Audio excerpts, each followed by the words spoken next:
আজকে থেকে কাউন্টডাউন শুরু হবে বিএনপির পরাজয়। বিএনপির দম্ভ অহংকার বাংলাদেশের জন্য বিচ্ছিন্ন হয়। তফসিল ঘোষণার পর মুহূর্তেই বিএনপির জন্য প্রতিকূল পরিবেশ। জামাত, ডক্টর ইউনূস এরা বিজয়ী মুডে, এরা সেলিব্রেট করছে, আর বিএনপি বুকে পাথর চাপা দিয়ে মেনে নিচ্ছে। কিছু করার নাই, তারেক রহমান নাই, কিন্তু তফসিল আছে। গণভোটের তফসিল হয়েছে, 12 ফেব্রুয়ারি গণভোট হবে, কিন্তু আলু পিঁয়াজ সংরক্ষণাগার কিন্তু তৈরি করা হয়নি। 12 ফেব্রুয়ারিতে আলু পিঁয়াজ সংরক্ষণাগার উৎপাদন করতে পারবেন না, কিন্তু গণভোট হবে। সালাউদ্দিন তারেক রহমানকে বলেছে, এস আলমের সব পয়সা আমার কাছে আছে, আপনি পয়সা নিয়ে চিন্তা করেন না, গোরখোদকের কাছে পয়সার দরকার নাই, গোরখোদকের পয়সার দরকার নাই। তারেক রহমানের এ ধরনের দায়িত্ব জ্ঞানহীন মন্তব্য এবং এই মেগা প্রজেক্ট নিয়ে মন্তব্য, ক্যান্ডিডেটের দিকে আপনারা তাকাবেন না, এ ধরনের মন্তব্য আমার কাছে স্ট্রেট মলম বিক্রেতা ক্যানভেসার আছে না, উনি ইদানিং যেসব কথাবার্তা বলে জাস্ট মলম বিক্রেতাদের মতো আচারিরা কথাবার্তা বলে। নেত্রী আমাদের যে ভাই বোনদের হত্যা করেছে, আমরা অস্ত্র তুলে নিয়ে এদেরকে হত্যা করবো ইনশাল্লাহ আগামীতে। মুখে কথা একটু কম বলো তো, যারা কথা বেশি বলে তারা কিছু করতে পারে না। কথা কম, কাজ বেশি, ঠিক আছে? মুখে বলতে যেও না, আগে করে দেখো, ঠিক আছে? খোদা হাফেজ। বাংলাদেশের রাজনীতিতে বড় অঘটনের সংকেত পাওয়া যাচ্ছে। কি সেই অঘটন আসতে পারে বাংলাদেশের জন্য? রাজনীতিতে বিএনপি এবং জামায়াত একেবারে বলতে পারি মুখোমুখি পজিশনে আছে। যখন প্রায় দুযুগের সম্পর্কে টানাপোড়েন সৃষ্টির পর মাঠে আওয়ামী লীগ নেই, তখন দ্বৈরথটা তৈরি হয়েছে বিএনপি এবং জামাতের মধ্যে। জেনারেল ওয়াকার এই মুহূর্তে আওয়ামী লীগকে এবং ভারতকে রিপ্রেজেন্ট করে এবং ওয়াকারের পিছনে দাঁড়িয়ে আছে চুপ। তারেক রহমান করতে চাইলে তারেক রহমানকেও মেরে ফেলা হবে, কারণ ওখানে বিএনপি সাউয়া বসে আছে, বিএনপির গোরখোদক আব্বাস বসে আছে, মির্জা ফারুক বসে আছে, আমির খসরু মাহমুদ চৌধুরী বসে আছে। মানবজমিনে একটা খবর আমরা পেয়েছিলাম, সেখানে তারা নিশ্চিত করেছিল যে আওয়ামী লীগের স্বতন্ত্র প্রার্থী নির্বাচন করতে কোনো সমস্যা নেই, সরকার সেই নির্বাচন করতে দেবে। এই খবরটা একেবারেই নতুন একটা খবর আমাদের কাছে মনে হয়েছিল। এবার খবর আরেকটা খবর, বড় খবরই বলা যেতে পারে, কারণ বাংলাদেশের রাজনৈতিক সংস্কৃতিতে এটা একটা বড় খবর। সেই খবরটা হচ্ছে তারেক জিয়াকে হাসনাত আব্দুল্লাহ, শারজিস আলম, নাসিরউদ্দিন পাটোয়ারি সহ তরুণ নেতারা কঠিন জবাব দিয়েছে। কারণ তারেক রহমান নীরবে নিভৃতে একটা অঘটন ঘটিয়ে দিয়েছেন। আমরা তার তীব্র নিন্দা প্রতিবাদ জানাবো। এটা বাংলাদেশে টলারেট করা যায় না। সেই পুরনো বস্তা পচা রাজনীতির বন্দোবস্ত ধরে রাখার চেষ্টা করছেন তারেক রহমান। কেন করছেন আমরা রহস্য উদ্ধার করবো। দর্শক, তারেক রহমান বলেছে, আপনারা জানেন, ভারত পাচাটা পত্রিকা প্রথম আলু জরিপ চালিয়েছে আওয়ামী লীগের কত পার্সেন্ট মানুষ সমর্থন করে। এর প্রতিবাদ আজকে করেছেন বাংলাদেশ সরকারের প্রধান উপদেষ্টার প্রেস সচিব শফিকুল আলম। তিনি বলেছেন, কতটুকু নীতি নৈতিকতাহীনতা হলে এইরকম জরিপ বাংলাদেশে চালাতে পারে, যে আওয়ামী লীগের উপরে মানুষের কতটুকু বিশ্বাস, কতটুকু মানুষ ভোট দিবে। তাই আমি ডক্টর মোহাম্মদ ইউনূস স্যারকে একটা স্যালুট জানাচ্ছি যে উনার প্রেস সচিব শফিকুল আলম এর প্রতিবাদ জানিয়েছেন, নিন্দা জানিয়েছেন, ঘৃণা জানিয়েছেন। আসসালামু আলাইকুম দর্শক, নতুন একটি খবরে আপনাদের সবাইকে স্বাগতম। আশা করছি আপনারা ভিডিওর শুরুটা দেখেই বুঝতে পেরেছেন আজকের নিউজটা ঠিক কতটা গুরুত্বপূর্ণ হতে চলেছে এবং ঠিক কোন দিকটাকে ইঙ্গিত করছে। তাই বলবো দর্শক, যারা ভিডিওটি দেখতে শুরু করেছেন তারা অবশ্যই নিউজটি না টেনে সম্পূর্ণ মনোযোগ সহকারে দেখবেন, তাহলে এই বিষয় সম্পর্কে আসল তথ্যগুলো জানতে বা বুঝতে পারবেন। তো প্রিয় দর্শক, আমি আর কথা বাড়াবো না। ভিডিওর শুরুতে আপনাদের যেই ভিডিওগুলোর অংশবিশেষ দেখিয়ে শুরু করেছিলাম, সেই ভিডিওগুলোর বিস্তারিত আলোচনা দেখব। তবে তার আগে অনুরোধ, যারা এখনও চ্যানেলটি সাবস্ক্রাইব করেননি সকলে চ্যানেলটি সাবস্ক্রাইব করে পাশে থাকা বেল আইকন বাজিয়ে দিন, আর যারা ইতিমধ্যে সাবস্ক্রাইব করে রেখেছেন তাদেরকে অসংখ্য ধন্যবাদ। প্রিয় দর্শক, চলুন একটি লাইক দিয়ে আমরা ধারাবাহিকভাবে সবগুলো ভিডিওর বিস্তারিত আলোচনা দেখে আসি। জাতীয় নির্বাচন ও গণভোটের তফসিল ঘোষণার ঠিক আগ মুহূর্তে এবং পরে মুহূর্তেই বিরাট ঘটনা ঘটে গেছে। পুরো পরিস্থিতি জনগণের অনুকূলে, সুষ্ঠু নির্বাচন অনুকূলে, বিএনপি ষড়যন্ত্রের বিরুদ্ধে। জনগণকে এই বিষয়গুলো জানা দরকার। আজকে থেকে কাউন্টডাউন শুরু হবে বিএনপির পরাজয়ের। বিএনপির দম্ভ অহংকার বাংলাদেশের জন্য বিচ্ছিন্ন হয়ে যাবে। তফসিল ঘোষণার পর মুহূর্তেই বিএনপির জন্য প্রতিকূল পরিবেশ। জামাত, ডক্টর ইউনূস এরা বিজয়ী মুডে, এরা সেলিব্রেট করছে, আর বিএনপি বুকে পাথর চাপা দিয়ে মেনে নিচ্ছে। কিছু করার নাই, তারেক রহমান নাই, কিন্তু তফসিল আছে। গণভোটের তফসিল হয়েছে, 12 ফেব্রুয়ারি গণভোট হবে, কিন্তু আলু পিঁয়াজ সংরক্ষণাগার কিন্তু তৈরি করা হয়নি। 12 ফেব্রুয়ারিতে আলু পিঁয়াজ সংরক্ষণাগার উৎপাদন করতে পারবেন না, কিন্তু গণভোট হবে। তো গণভোটে বিএনপি কি নায়ের পক্ষে নেবে না হায়ের পক্ষে নেবে, এটাই স্পষ্ট না। মানে তফসিল হয়ে গেছে, আর বিএনপি কোন পক্ষে এটা বিএনপি নেতারা জানে না, বিএনপি কর্মীরা জানে। যেমন জয়নুল আবেদিন ফারুক বলেছিলেন যে না ভোট দিতে হবে, গণভোটে না ভোট দেওয়ার আহ্বান জানিয়েছিলেন, কিন্তু বিএনপি অন্য নেতারা বা কর্মীরা বলতে পারবে না যে আসলে তাদের না ভোট দেওয়া উচিত, না ভোট দেওয়া উচিত। আর জামাত চরমের লোকজন সবাই জানে যে তারা হা ভোটের পক্ষে। মজা না? তো বিএনপি আসলে তাদের যে কোনো প্রস্তুতি নাই, তারা যে বেকায়দে আছে, এটা তো স্পষ্ট বুঝতে পারছে। তো দর্শক, তফসিল ঘোষণার আগে আরেকটা ঘটনা ঘটেছে, এটা মজা। মানে বিএনপি কত বড় ধরা খেয়েছে তফসিলের ঠিক আগ মুহূর্তে। জাতীয়ভাবে তফসিলকে কেন্দ্র করে বিএনপির রাম ধরা খাওয়াটা আলোচনায় আসেনি, এটা আগে আপনাদেরকে জানাই। এতে বুঝবেন যে পুরো পরিস্থিতি বিএনপির প্রতিকূলে। বিএনপি পরাজয়ের দ্বার প্রান্তে। 12 ফেব্রুয়ারি হবে বিএনপির কবর রচনার ফেব্রুয়ারি। কবর বলতে রাজনৈতিক কবর, কেউ মার খাবে না। জামাতের প্রার্থীরা জিতলে বিএনপির প্রার্থীকে বাড়ি যেয়ে তাকে বুকে জড়িয়ে ধরবে, কেউ পালাবে না। জামাতের প্রার্থীরা কোনো হ্যাডম দেখাতে পারবে না, দেখালে খবর আছে। বিরোধী দল সরকারি দল সবাই হবে সমান অধিকারী। আজকে যিনি বিরোধী দল পরে তারা সরকারি দলে যাবে, কোনো সংঘাত হানাহানি হবে না।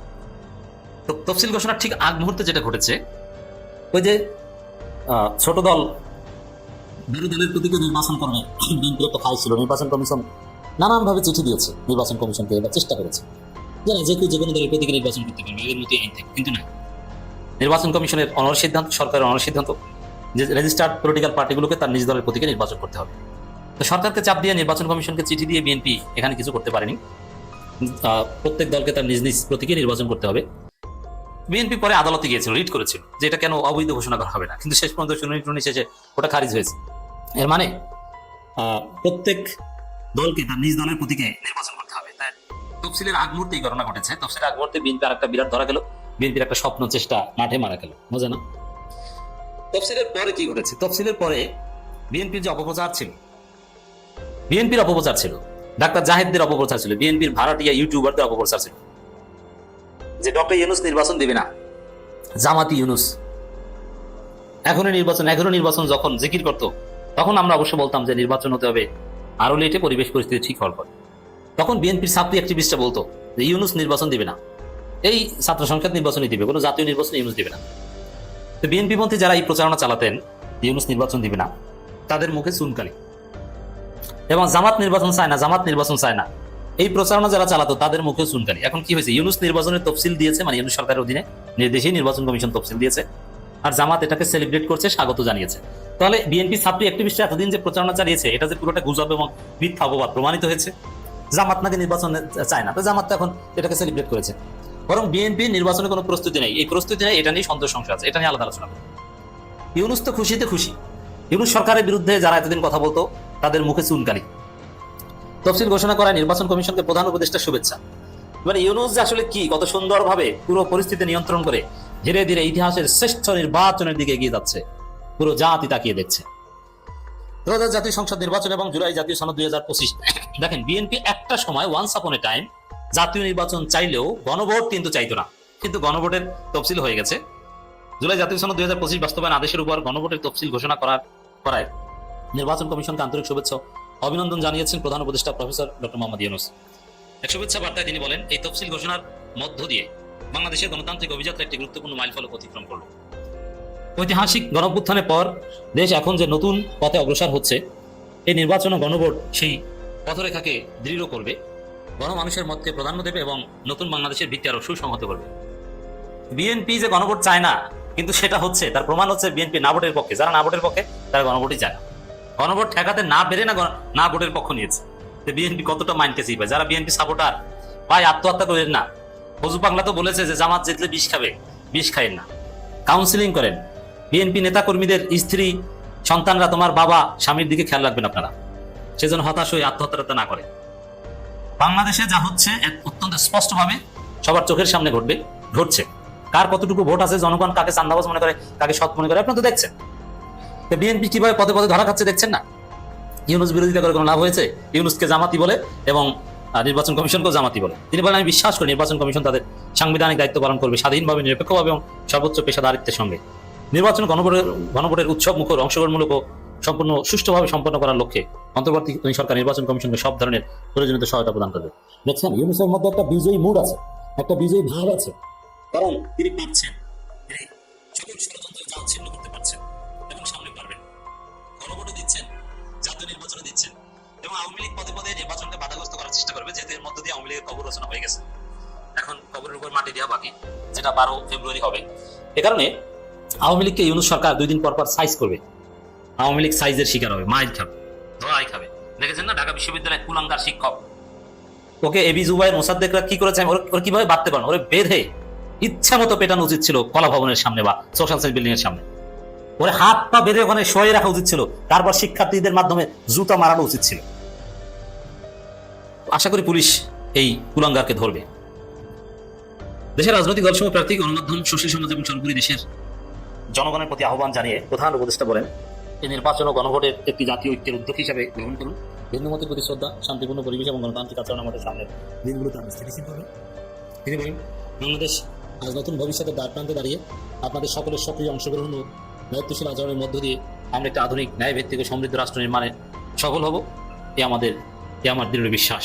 প্রধান উপদেষ্টার মধ্যে ভাব, জামাতের মধ্যে বিজয়ী মুড, আর বিএনপি হতাশ।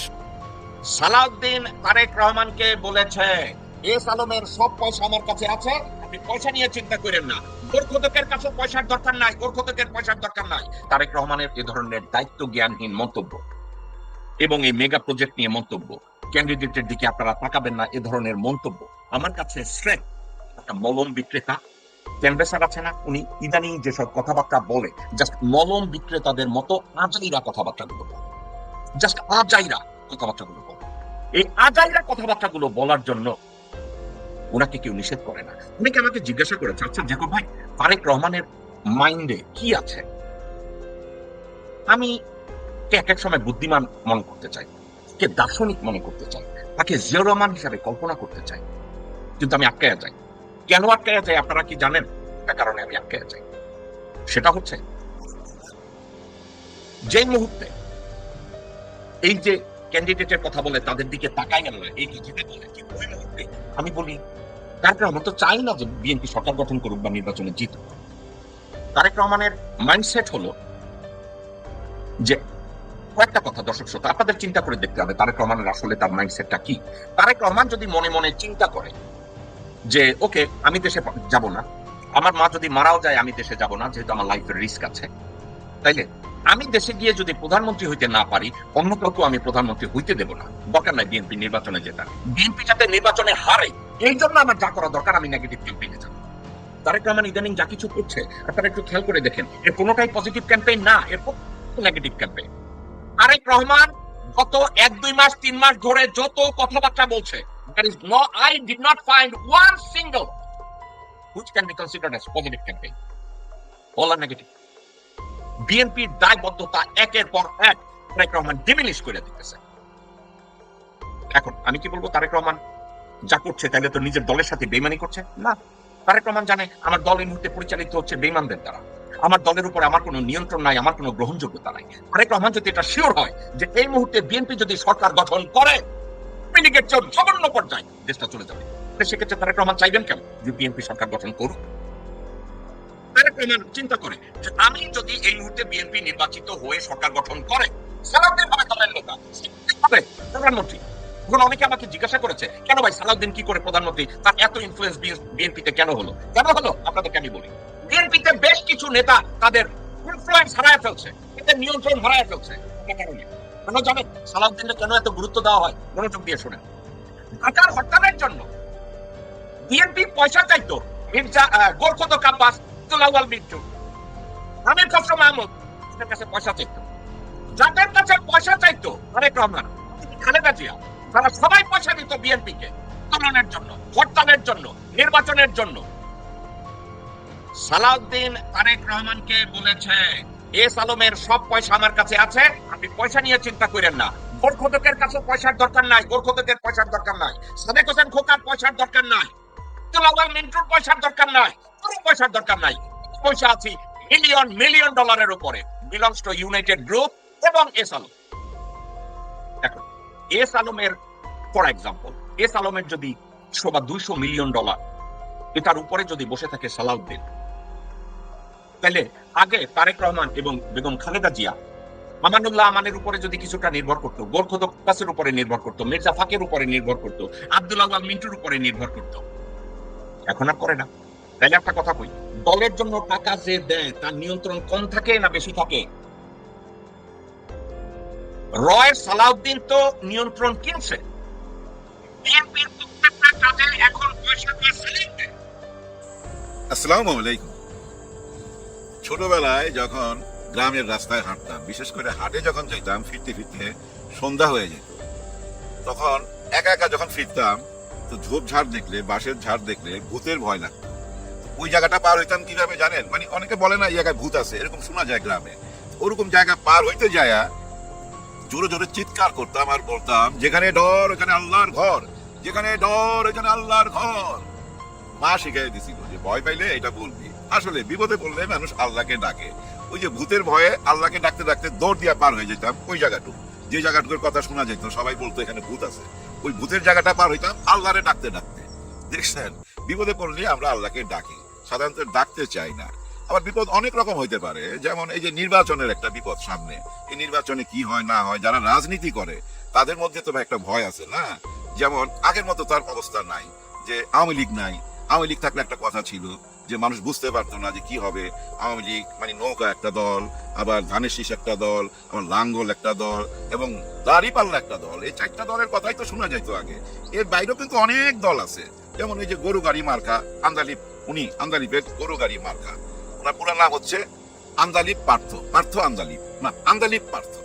উনি আজকে একটা কড়া বক্তৃতা দিচ্ছে ভাই, কড়া কথা বলছে। মানে জামাতে ইসলামের কেউ যদি আসে ভোট চাইতে, তাদেরকে কি কি জিজ্ঞাসা করতে হবে। অনেক রকম প্রশ্ন, যে আপনারা কি এই যে বিজয় মাস, মানে এই যে 16ই ডিসেম্বর বিজয় দিবস পালন করবেন? আপনারা কি ওই যে কি যেন একটা অনুষ্ঠান হয় না, ওই যে পয়লা বৈশাখ হুতুম পেঁচা বানায়, ও হুতুম পেঁচা বানায় বাইর হয়, ওই হুতুম পেঁচা বানায় বাইর হইতে দিবেন কিনা, এরকম প্রশ্ন করবেন। আরো অনেক রকম প্রশ্ন, যে আপনারা স্বাধীনতার 71 মাইনা নেন কিনা, সে একটা প্রশ্ন। স্বাধীনতা দিবস পালন করবেন কিনা। আসলে হয়েছে কি জানেন, আমাদের শিক্ষিত লোকের মধ্যে একটা প্রশ্ন দেখা দিচ্ছে যে জামাতে ইসলাম যদি ক্ষমতায় আসে ওরা কি কি করবে। বিশেষ করে যারা মদুরি, ওরা কিন্তু চিন্তা করতেছে হ্যাঁ সমস্ত বার কি বন্ধ করে দিবে, মদ খাইতে পারুম কিনা আমরা, ওই চিন্তা আছে। আবার এই যে হোটেল ব্যবসা আছে না, ওদের মধ্যে একটা চিন্তা ঢুকে গেছে। হোটেল ব্যবসা মানে ওই যে আবাসিক হোটেল আছে না, ওই মগবাজার এলাকায় কিছু পাবেন, সারা বাংলাদেশে ছড়ায় ছিটায় আছে। ওইখানে কারা যাওয়া আসা করে, কিভাবে এই হোটেলের ব্যবসা চলে, এটা আপনারা জানেন। নারী ঘটিত ব্যাপারের কথা বলতেছি, সেই ব্যাপারগুলো চলতে দেওয়া হবে কিনা, এগুলা বন্ধ করে দেওয়া হবে, বার বন্ধ করে দেওয়া হবে, এরকম প্রচারণা চালাইতেছে। নারীরা কাজ করতে পারবে কিনা, ঘর থেকে বাইরে হইতে পারবে কিনা, মাথায় ঘোমটা না থাকলে চুল কাইটা দেয় কিনা, এরকম কথা, কপালে ফোঁটা দিতে পারবে কিনা। মানে আমাদের যারা প্রগতিশীল তাদের মনের মধ্যে এরকম চিন্তা ভাবনা, আর ওই চিন্তা ভাবনা থেকেই ওরকম প্রশ্ন চলে আসে, ওরা বিজয় দিবস পালন করবে কিনা, পয়লা বৈশাখ পালন করবে কিনা, স্বাধীনতা দিবস পালন করবে কিনা। না, কেন করবে না? সব কিছুই করবে। ওনারা তো ওনাদের কথার মধ্যে প্রকাশই কইরা দেয়, ওনারা স্বাধীনতা রক্ষা করতে চায়। 71কে যারা রক্ষা করতে পারেন নাই আপনারা, 71-এর চেতনা কি ভাই? 71 মানে কি? মুক্তিযোদ্ধা মানে কি? আমি আমার দেশের মালিক, এটাই তো না? আমি আমার দেশে কোনো অরাজকতা করব না, আমার দেশের টাকা পয়সা লুট হবে না, আমার দেশে কোনো দুর্নীতি হবে না, এইটাই তো 71-এর চেতনা। কিন্তু গত 54 বছর এই 71-এর চেতনা পালন করছেন? করেন নাই। মুক্তিযোদ্ধারা দেশটা স্বাধীন করে দিয়ে গেছে আপনাদেরকে, আপনারা লুইটা পুইটা খাওয়ার জন্য। হ্যাঁ, গত 54 বছর রাজনীতিবিদরা যা যা করছেন সবাই মধ্যেই কিন্তু কম বেশি দোষ আছে, কিন্তু অথচ আপনারা নির্বাচন করেই আসছিলেন, মানুষের মনের আশা পূরণ করতে পারেন নাই বলেই এখন নতুন একটা প্রশ্ন জাগছে। কেমন প্রশ্ন? আচ্ছা, এই দলকে দেখলাম, এখন এই দলটাকে দেখি, বুঝছেন? যেটা আকার ইঙ্গিতে তারেক রহমান সাহেব বুঝাইতে চাইছিল, সেটা কিন্তু জামাতে ইসলাম। দেখেন, এর মধ্যে তারেক রহমান সাহেব একটা মহৎ কাজ করলো। হ্যাঁ, এই যে গত 2 দিন আগে ফার্মগেটের কোন একটা অনুষ্ঠানে, ফার্মগেটই বোধহয় ওই প্রতিষ্ঠানটা, যেখানে ওই অনুষ্ঠানটা হয়েছে, সেই অনুষ্ঠানে 111 জন রিটায়ার্ড আর্মি আসছিল। ওই আর্মিদের সঙ্গে কথা বলতে যায়া উনি অতীতের একটা ঘটনা সামনে তুলে ধরলো। উনি নিজে থেকে কিন্তু সামনে তুলে ধরলো যে অতীতে আমি এই মিরপুরের কাছে আন্দোলনে গেছিল, সেখানে তার আম্মাও ছিল, মানে বেগম খালেদা জিয়াও ছিল, সেও ছিল। সে আলাদা একটা মিছিল নিয়ে যাচ্ছিল, সেখানে বাধা দেয় আর্মি পার্সন। ওই আর্মির লোকটাই, উনি মেজর জেনারেল, উনি সামনে বসা, আর উনি অনলাইনে বলতেছে যে আপনার সাথে আমি দুর্ব্যবহার করছি, এই জন্য আমি ক্ষমা প্রার্থী, সরি। চিন্তা করেন কত মহৎ একটা কাজ না? আবার ওই লোকটা, মানে ওই মেজর জেনারেল বলতেছে যে আপনি যেটা মনে রাখছেন এর জন্য আপনার কাছে আমি কৃতজ্ঞ, এবং এটা কোনো ব্যাপার না, মানে টেক ইট ইজি। মানে ব্যাপারটা উনি ভুলেও গেছিল, এখন মনে করাতে মনে পড়ছে। তার মানে কি জানেন, ওনার ব্যক্তিত্বটা আপনি চিন্তা করেন। উনি একজন আর্মি পার্সন, উনি মেজর জেনারেল, উনি আসছে একটা রাজনৈতিক অনুষ্ঠানে। উনি যখনই আসছে ওই রাজনৈতিক অনুষ্ঠানটা কার? বিএনপির। আর বিএনপির ভারপ্রাপ্ত চেয়ারম্যান মানে প্রধানমন্ত্রী কে? তারেক রহমান সাহেব। তারেক রহমান সাহেবের কর্মী তো উনি এখন, তাই না? ওই যে এখানে যে বসছে যারা, তারা তো কর্মী, নাহলে তো আসতো না। বিএনপি সমস্ত আদর্শ মাইনা নিয়েই তো এখানে আসছে, তাই না? আর ওই কর্মীর কাছে উনি ক্ষমা প্রার্থনা করতেছে, ব্যাপারটা বুঝেন। কিন্তু আমার যেটা মনে হইলো কি জানেন, উনি ব্যক্তিত্বহীন। কে? ওই যে মেজর জেনারেল যিনি এখানে আসছে, উনি তো ভাই সবকিছু মাইনাই আসছে, দল কর্তৃক আসছে। ওই কর্মীর কাছে ক্ষমা চাওয়ার কিছু নাই। কিন্তু এই ক্ষমাটা চাওয়ার পিছনে অন্য একটা কিছু ইঙ্গিত আছে। আর ওই ইঙ্গিতের আগে শুধু এইটুকুই বলবো, ওই যে আর্মি অফিসার যিনি ওইখানে আসছেন, উনি ব্যক্তিত্বহীন একটা মানুষ, হ্যাঁ একদম পুরাই ব্যক্তিত্বহীন। উনাকে যদি বকা দিয়ে থাকে, ওনার সাথে যদি খারাপ ব্যবহার করে থাকে, উনি কেন এখানে আসলেন? উনি তো সাধারণ মানুষ না। আপনি ভাই চিন্তা করেন, আপনাকে আমি রাস্তাঘাটে অপমান করছি, এখন আমি আপনাকে দাওয়াত দিলে আপনি আসবেন? নিশ্চয়ই আসবেন না, কারণ আপনি এটা মাইন্ডে রাখবেন, আমাকে সবাই সামনে অপমান করছে। আর যদি আপনি আসেন, তার মানে আপনি আমাকে মাইনা নিয়েই আসতেছেন, ওই বকা ঝকা মাইনা নিয়েই তো আপনি আসছেন। আপনার কাছে সরি বলার কিছু নাই। আসলে এই সরিটা বলার পিছনে না আরেকটা উদ্দেশ্য কাজ করতেছে। আমার মনে হয় তারেক রহমান সাহেব সঠিক একটা সিদ্ধান্ত নিছে এবং খুব কায়দা কইরা উনি সবাইকেই সরি বইলা দিছে। সবাই বলতে কারা? দেখেন 111 এর সময় তারেক রহমান সাহেবের উপরে যে জুলুমটা হয়েছে, এই জুলুমটা কারা করছে আমরা তো জানি ভাই। এর সাথে আর্মি পার্সনরা জড়িত ছিল, কিছু কিছু অসৎ আর্মি জড়িত ছিল, তাই না?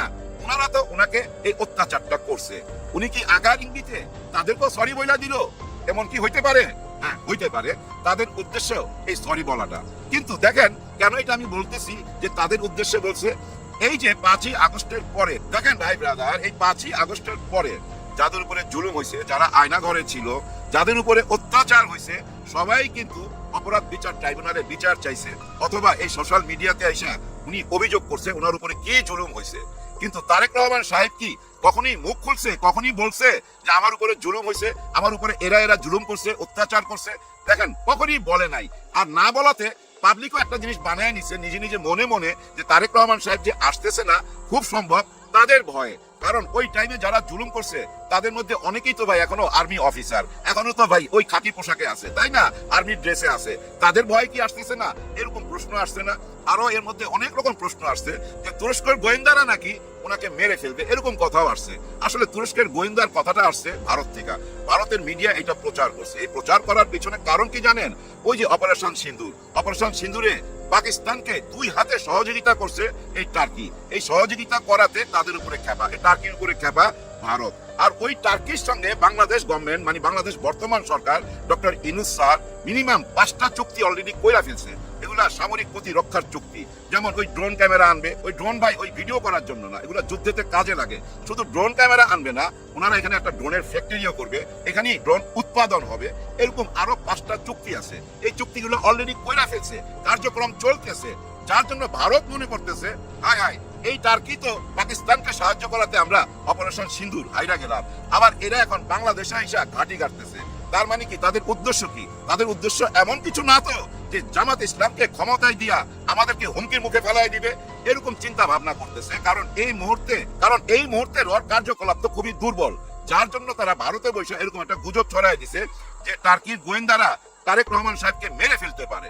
এই গুজব ছড়ানো হয়েছে। দেখেন গুজব চতুর্মুখী গুজব, কিন্তু আসলে উনি কেন আসতেছে না এটা একমাত্র উনিই জানে। আমি এর আগেও বলছি, পৃথিবীর সমস্ত গোয়েন্দা একসাথে বৈশা এইটার অনুসন্ধান কইরা বাইর করতে পারবেন না। উনি যে স্ট্যাটাসটা দিছিল যে আমি কেন আসতেছি না, আমার প্রবলেম আছে, এই সিদ্ধান্তটা আমার একার উপরে না, মানে অন্য কাউকে জড়াইছে। এই অন্যরা কারা এটা তো আমরা জানি না, না জানার কারণে আমরা এই গুজব ছড়াইছি। যাই হোক, গুজব টুজব সবকিছুর মধ্যে দিয়া আজকে সন্ধ্যার পরে এই সূর্যটা ডোবার সঙ্গে সঙ্গেই তফসিল ঘোষণা হয়ে যাবে।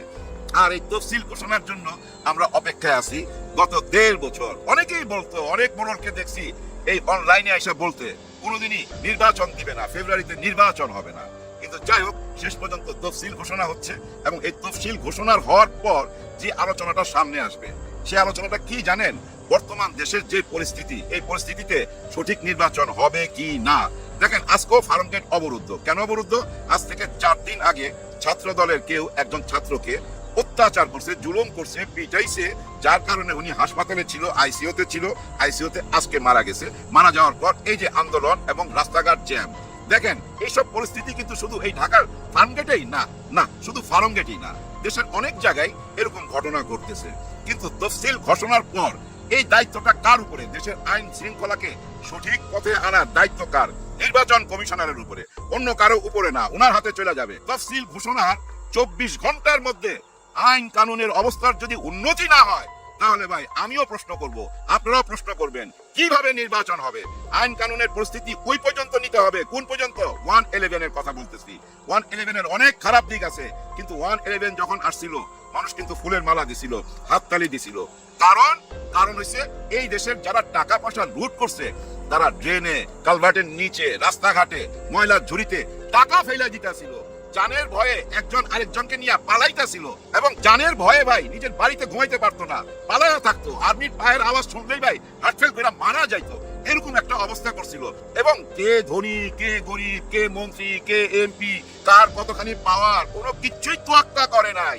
ভোটের আওয়াজে মানে ভোটের লাঠিতে সব ঠিক করে ফেলাইছিল। ঠিক ওই জায়গাটা তুলে আনতে হবে, 111 ঠিক ওই জায়গাটা আবার তুলে আনতে হবে।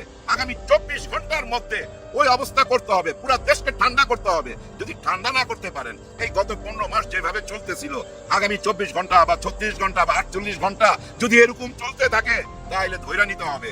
নির্বাচন ঠিক মতো হইতে পারবে না। সরকার ঠিকই নির্বাচন দিবে, কিন্তু অনেক মা তার সন্তান হারাবে, অনেক বোন তার ভাইকে হারাবে। ভাই গন্ডগোল হবেই, হইতে বাধ্য। কারণ কি জানেন, কোনো ব্যালেন্স নাই তো। দেখেন, এই যে তারেক রহমান সাহেব বলছিল না যে প্রতীক না, দেখতে হবে প্রার্থী। প্রার্থীর দিকে উনি তাকাইতে বলছে, প্রতীকের দিকে না। অথচ দেখেন, এই যে সুনামগঞ্জের একটা আসনে, যে আসনে শিশির মনির সাহেব আছে, ওই আসনে বিএনপির যে প্রার্থীকে দেওয়া হয়েছে, আমি ওই প্রার্থীর দিকে তাকাইয়া দেখলাম তারেক রহমান সাহেব তো প্রার্থীকেই বাইছা নিছে। এই প্রার্থী ভাই হাঁটতেই পারে না। আল্লাহ ওনাকে সুস্থ করুক, এটাই দোয়া করি। কিন্তু ওনার পরিবার দ্বারা রয়েছে চারিদিক থেকে, আর উনি হাঁটতেছে। ওই যে ছোটবেলায় যেমন বাচ্চাদেরকে হাঁটা শিখায় না মা বাপ, ওরকম ভাবে ওনাকে বলতেছে আরেকটা পা দেন, আরেকটা পা দেন। মানে সবকিছু রেডি, আশেপাশে থেকে লোক রেডি, যদি পয়রা যাইতে চায় ধৈরা ফেলাবে। চারিদিকে আজান হচ্ছে, তাই একটু থামলাম, আপনারা একটু দেখেন। আল্লাহ আল্লাহ।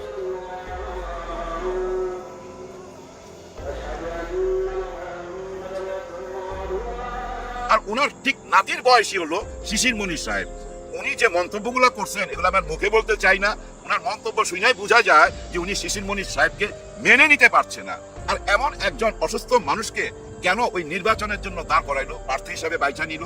এখানে তো প্রতীক যদি সর্বসর্বা হয়, প্রতীকই যদি মেন হয়, এখানে তো ভাই ইয়াং কাউকে আনা যাইতো, জওয়ান কাউকে আনা যাইতো না। না, এখানে দেখেন প্রার্থীর মূল্য।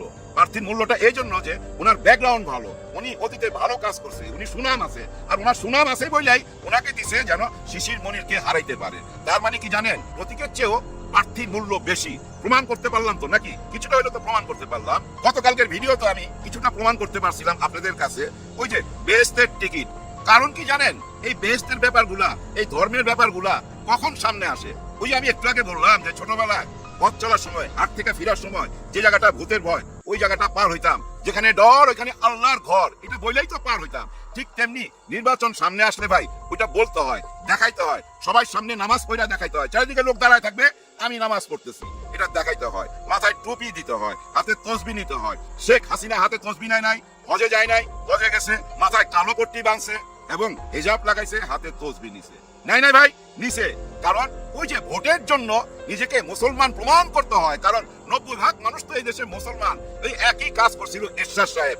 উনি আইসা রাষ্ট্রধর্ম ইসলাম, বিসমিল্লাহির রহমানির রহিম, সংবিধানের লেখা এমনও করছে, ঢাকা শহরের মেইন রোডগুলোর আশেপাশে যত অফিস আছে, বাড়ি আছে, ডিআইটি থেকে সবাইকে বলা হয়েছিল, এই রাজুক থেকে, যে আপনাদের বাড়ির যে দেওয়ালগুলো আছে, বাউন্ডারি দেওয়াল, ওই দেওয়ালের মধ্যে মিনার বানাইতে হবে।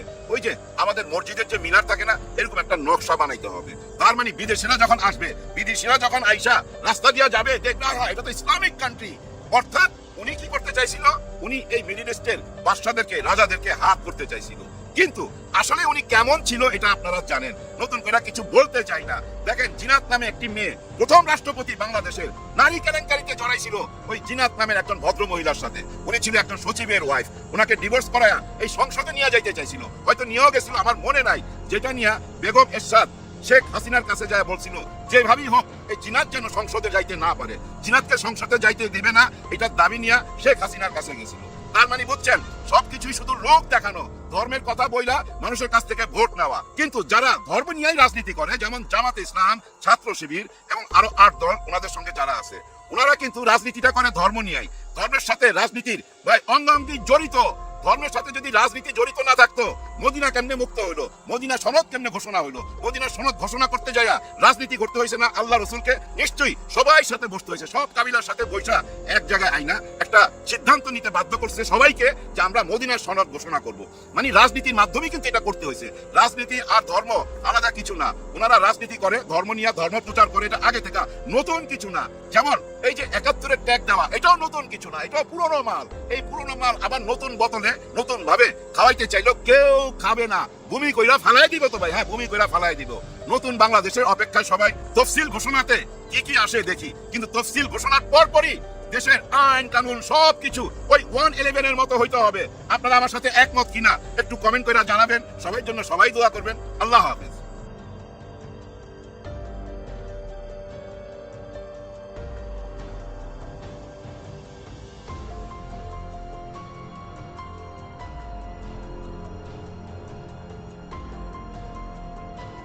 দর্শক, আশা করি সবগুলো ভিডিওই আপনি মনোযোগ সহকারে দেখেছেন।